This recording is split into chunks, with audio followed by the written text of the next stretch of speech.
નમસ્કાર મિત્રો, સ્વાગત છે તમારું અમારી આ યુટ્યુબ ચેનલ જ્ઞાન યાત્રામાં। મિત્રો, આજે આપણે વાત કરવાના છીએ કે જે આંગણવાડી પગાર વધારો છે 2025ને લઈને, તો કે એમાં ક્યાંથી પગાર વધારો લાગુ કરવામાં આવશે।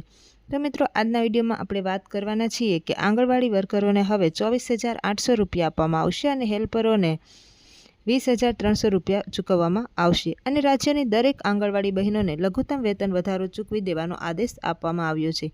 હાઈકોર્ટ દ્વારા ICDS હેઠળ કામ કરનારી બહેનો, વર્કરો તેમજ હેલ્પરો માટે ખૂબ જ સારા સમાચાર કહી શકાય। ઘણા લાંબા સમયથી આપણે રાહ જોઈ રહ્યા હતા કે ક્યારે પગાર વધારો વધશે। એના માટે ખૂબ જ સારા સમાચાર છે કે હાઈકોર્ટ દ્વારા જો હાઈકોર્ટે આદેશ આપી દીધો છે, આંગણવાડી વર્કરોને 24,800, હેલ્પરને 20,300 પેટે વેતન આપવામાં આવે। અને ત્યારબાદ મિત્રો, આ જે પગાર વધારો છે એ મળતી માહિતી મુજબ 1/4/2025થી લાગુ પાડવામાં આવશે। તો મિત્રો, જે વર્ગ છે એ જે હાલમાં જે છે તેના આધારે એપ્રિલ, મે, જૂન, જુલાઈ અને ઓગસ્ટ અને સપ્ટેમ્બરથી આ પગાર વધારો છે એ લાગુ થઈ જશે। તો આવા જ નવી અપડેટ મેળવવા માટે અમારી ચેનલને સબસ્ક્રાઈબ કરો, લાઇક કરો અને શેર કરો। આવા જ નવા વિડીયો સાથે આપણે ફરીથી મળીશું। ત્યાં સુધી જય હિન્દ, જય ભારત।